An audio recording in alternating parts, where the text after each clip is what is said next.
nggak boleh minta cerai karena poligami. Minta cerai kalau suami nggak mau sholat, kalau suami tidak mau mencari nafkah, suami KDRT, lah suaminya sayang, nafkahnya banyak, kemudian kasih sayangnya nggak berkurang, kok minta cerai?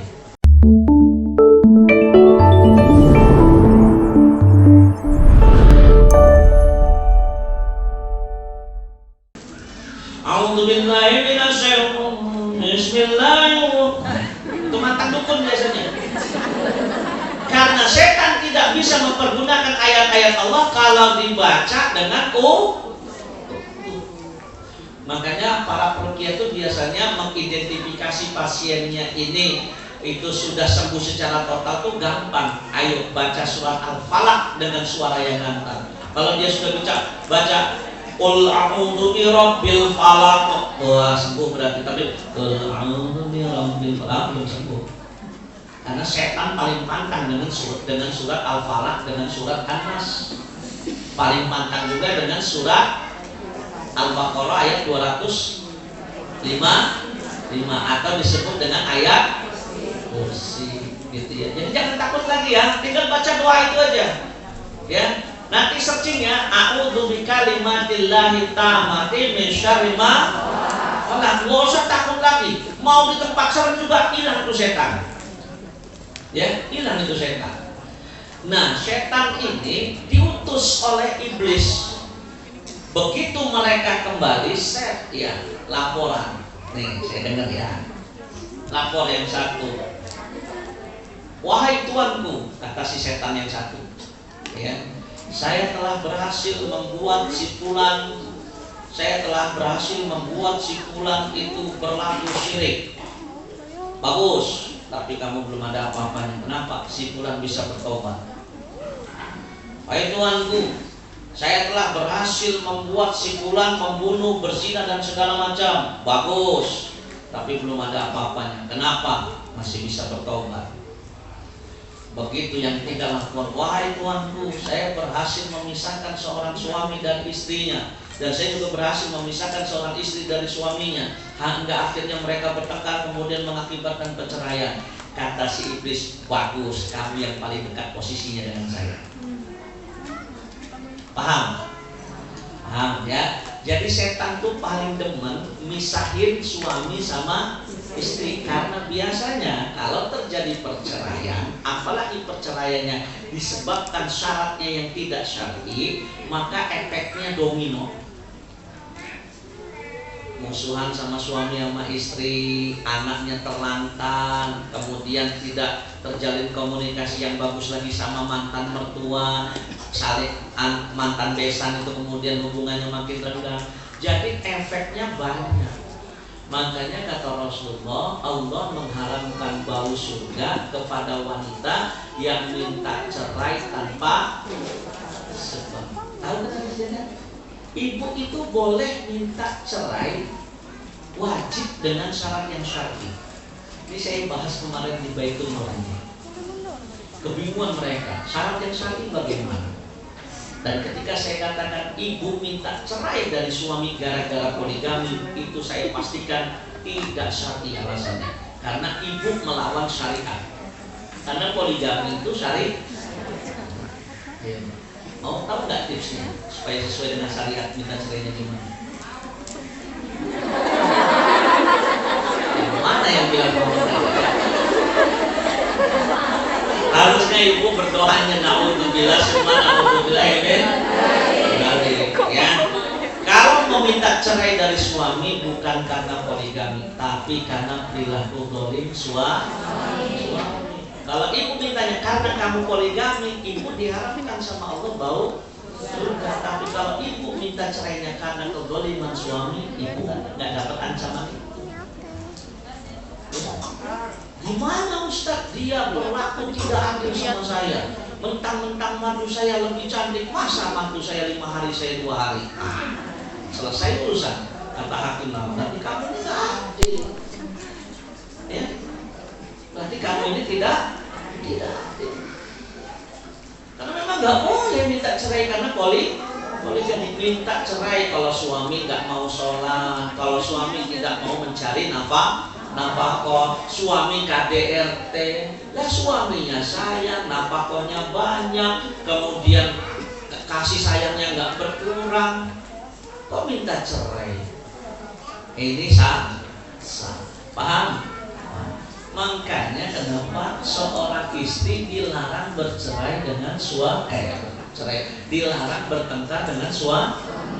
Nggak boleh, ya, nggak boleh, ya, marah boleh, seperti itu ya. Jadi kalau di sini dibuka dengan hadis yang tadi itu ya. Jadi memang setan itu berharap benar banyak terjadi perceraian yang tidak syar'i antara anak cucu Adam ya. Nah, makanya Bu di sini ya disebutkan dalam sebuah hadis Rasulullah SAW itu bersabda, maukah kalian aku beritahu sifat wanita kalian di surga? Maka para sahabat menjawab, ya Rasulullah, nih sifat wanita penghuni surga itu.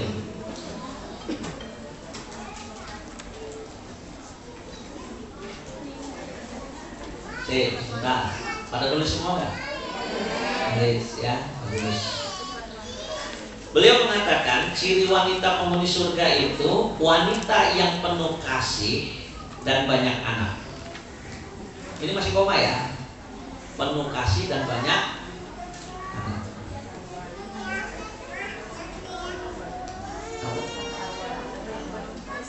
Iya.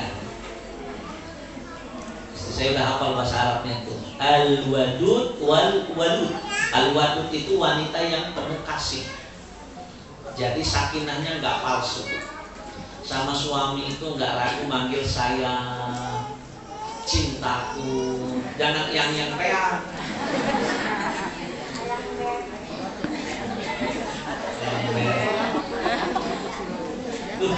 Ini samping saya ini kalau manggil suaminya ayam beb, saya sampai geli sendiri.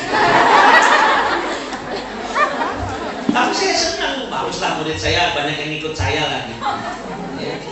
Ayam beb, ya nggak apa-apa, ya kan? Ya. Jadi al-wadud penuh cinta dan penuh kasih. Kemudian al-walud ini masih koma ya. Yang banyak, saya menanya dulu. Saya bukan mau provokasi nih ya. Banyak dalam bahasa apapun dilambangkan dengan bilangan berapa? Dari satu. Serius? Berapa? 3 baru bisa disebut jamak. 1 mufrad, 2 musanna, 3 Jadi yang dibilang banyak itu minimal. Jadi yang masih 2 ulang ini dikit tadi.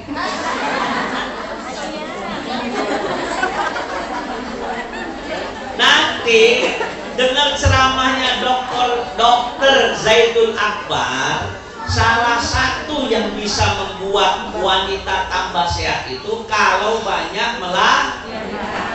karena begitu ibu melahirkan, penyakit kista, penyakit yang lain keluar dengan proses melahirkan.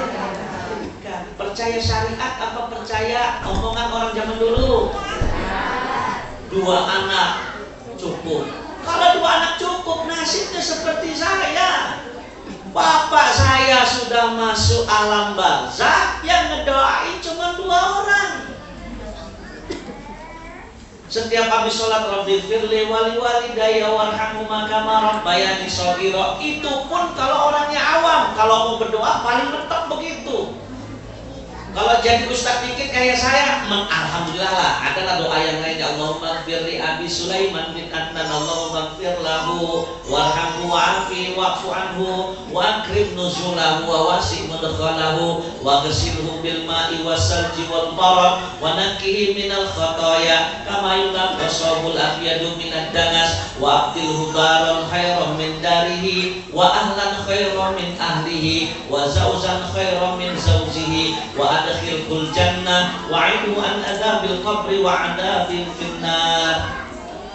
Itu kalau nggak punya anak yang ngerti agama nggak bisa baca itu juga. Nah, lebih-lebih anaknya cuma 2. Ngarepin siapa yang berdoa? Ngarepin orang yang yasinan tahlilan. Itu pun kalau ada makanan. Nggak ada makanan juga. Aneh. Doanya orang yasinan kan begitu kan? Ada nggak orang yang doa yang yasinan tuh? Enggak, tangannya deh. Amin. Betul apa betul? Betul kan?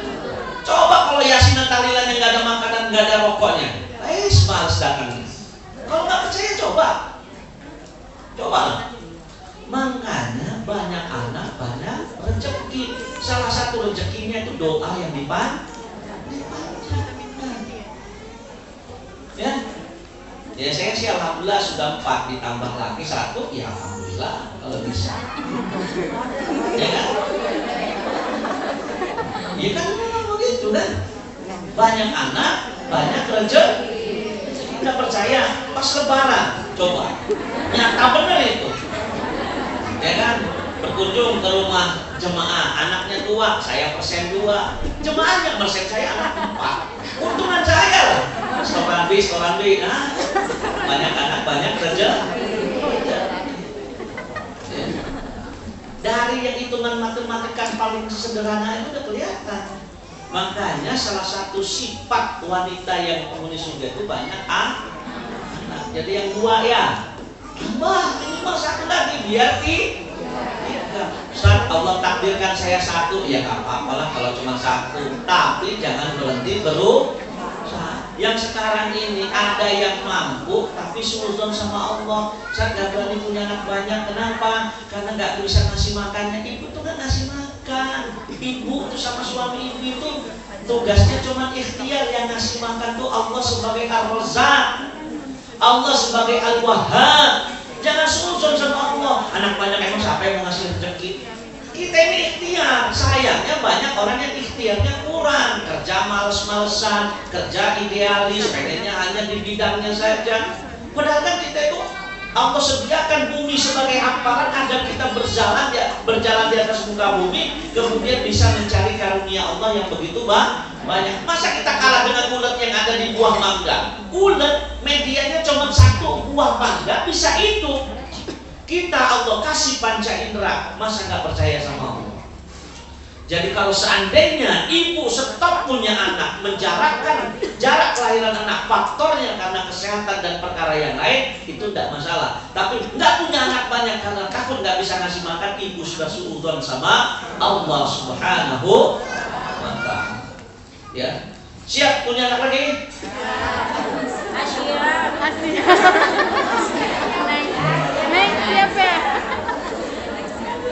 Loh, nanti nyari ya. Kata Ustaz, bener gak wanita ciri-ciri wanita penghuni surga itu al-wadud wal walud. 1, penuh kasih dan sayang. Yang kedua, banyak anak-anak. Ini hadis ini ya diriwayatkan oleh Imam Tabrani. Saya lanjut ya sampai di sini. Lanjut ya. Itu masih koma al-walud wal wadud. Bila ia marah atau disakiti, atau suaminya marah,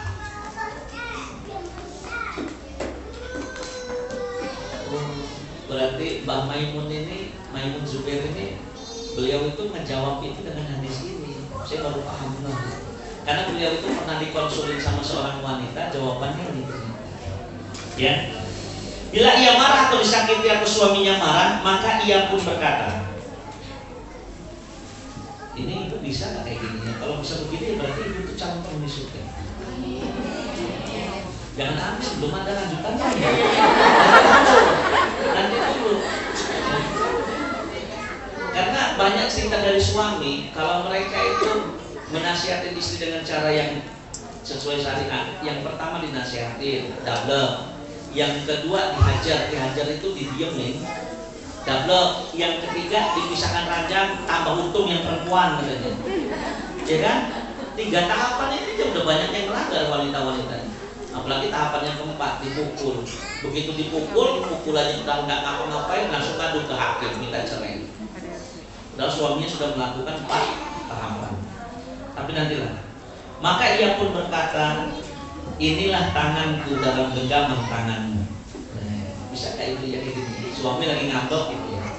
Ibu datang ke kamar ngomong, inilah tanganku dalam genggaman tanganmu.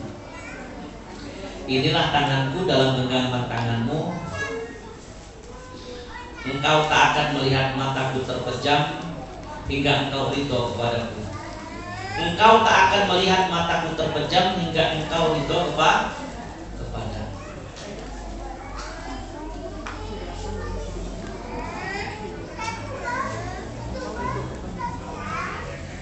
Nah, baru sekarang saya tanya, sanggup nggak Bu? Hah? Sanggup nggak? Banyak yang nggak sanggup ini. Ibu marah, ibu disakitin. Begitu ibu marah, ibu disakitin. Kok suami yang